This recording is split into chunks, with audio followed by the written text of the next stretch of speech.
Remember this song?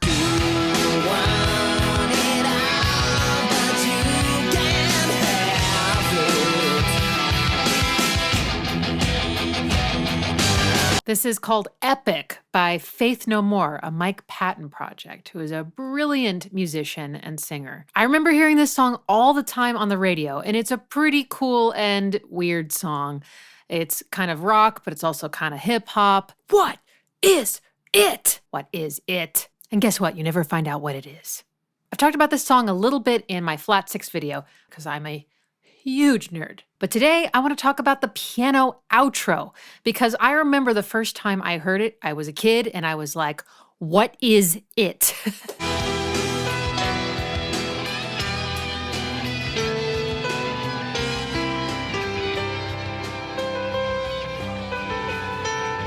That is the last thing I expected at the end of this song. So not only that, it was beautiful. Really, really beautiful. And I remember being particularly struck by this one chord. That one. Now that I'm listening to the song in headphones, it's actually two pianos, and one of them is just accenting some of the notes by hitting it with this very bright sounding piano, doubling things in octaves.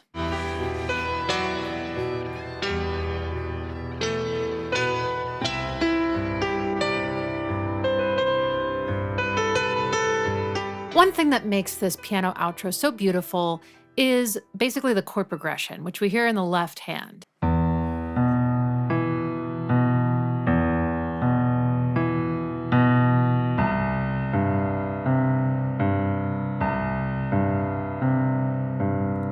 If you've been watching my videos, then you know I'm obsessed with a certain type of functional chord called the flat 6 chord, and guess what? So that's half of it right there. But the other half is what's happening in the right hand.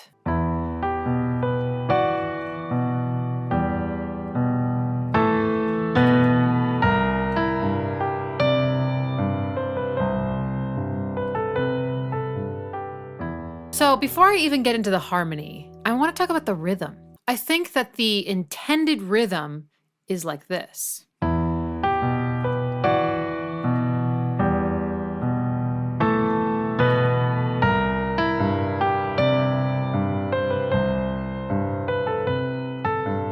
The way that it's played, at least in the right hand, is a little bit relaxed or flexible. And what happens is it starts to sound almost like it's triplets, which would sound like this.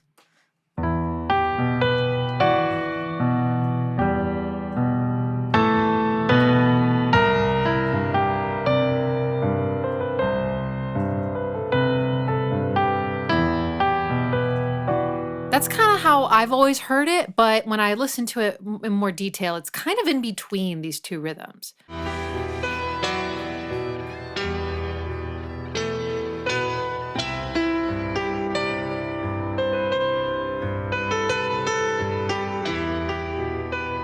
So this is kind of romantic and a little bit dramatic, the way that the rhythm is being kind of pushed and pulled, and it's a little bit ambiguous. It's very expressive, and I think that's part of what makes it so beautiful. But now onto the harmony. So the first chord is this kind of arpeggio all the way up a E minor 7th chord. And that chord has tension in it, courtesy of that very top note. So, do you hear that? Without it, it's just a beautiful minor chord. But so I'm already into this. I just love 7th chords so much. But to make it even more beautiful, the second piano, which we can do just with our two hands, comes along and hits an F sharp. And so that note is even more tense. And listen to what that does. Oh, it's magic. If I play all those notes together. By adding the F sharp, they're doing two things that I really like. One is that that's adding a 9th onto the chord. So it's like we just kept going. 1, 3, 5, 7, 9. Okay. It just happens that the 9 is voiced down here. So it's really close clustered. Once again, though, this is arpeggiated, which is like playing a chord over time instead of vertically. So we're not having to deal with that, although I love that. Like this. The other thing that I like is that it creates this sixth, minor sixth, between the F sharp and the D. And sixths are cool. In fact, Adam Neely just did a little video about them and saying, hey, they're really cool. Voice things in sixths more. Sixths. Sixths. And I fully agree. I love sixths. Sixths. It's an inversion of a third, but the timbre between the two notes is really different because one's quite a bit lower than the other because they're more spread out. And they just tend to have this sort of yearning quality. Like these two want to be together, but they're not. God, that's gorgeous. I can't stand it.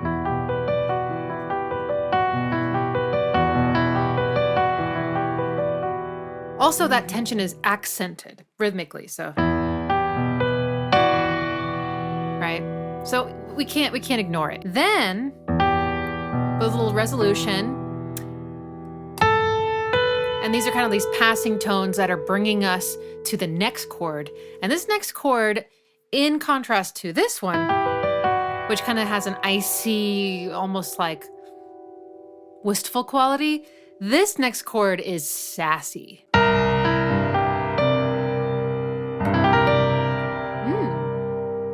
Now, just using my ear, I can hear there's a diminished triad in there, which sounds like this. There's a tritone around it, which is very, very unstable. So already it sounds completely different than the other chord.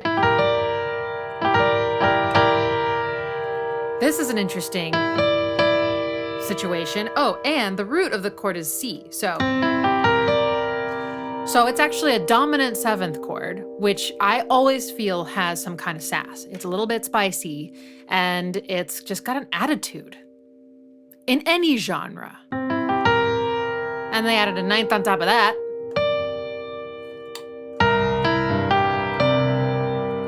Now, coming down, though, the sassiness of this dominant seventh, ninth chord is kind of softened because the B flat is what's making things so spicy.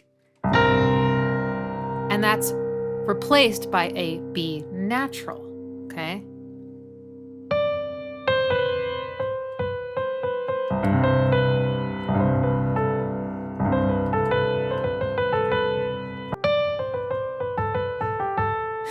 When I play it like that, it sounds like the never-ending story. So this is really, really pretty. We've kind of touched on this high D on both of these chords.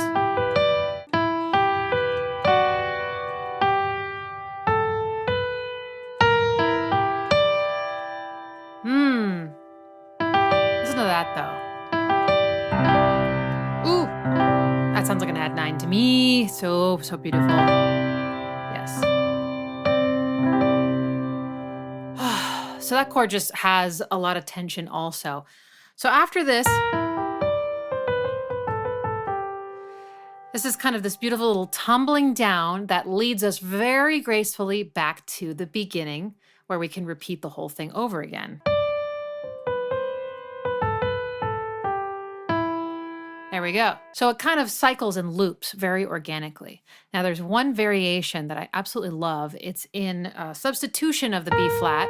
We get this dramatic high E, which is doubled. Okay.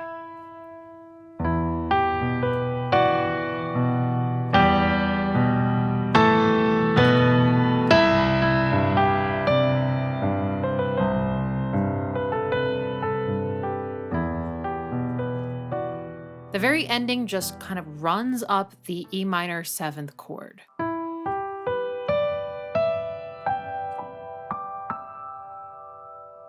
Ending on E. How this evolves out of the rock song, the song is vamping between E minor and C major.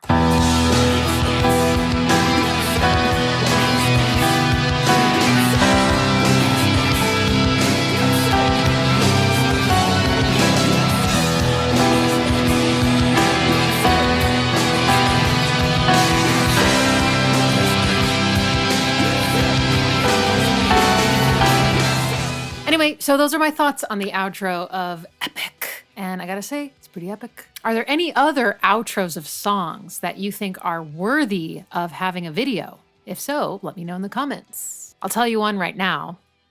The intro and outro of The Streets Have No Name by U2 is sublime. The adjective, not the band. Thank you so much for watching, and thank you so much to my patrons for making videos like this possible. More coming. Stay tuned.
If you, son, don't do it, don't come out. Just stay behind that cloud. Just please. What is this? No. Oh my God, it's getting brighter. Oh God. It's okay. It's fine. Whatever. It's going away.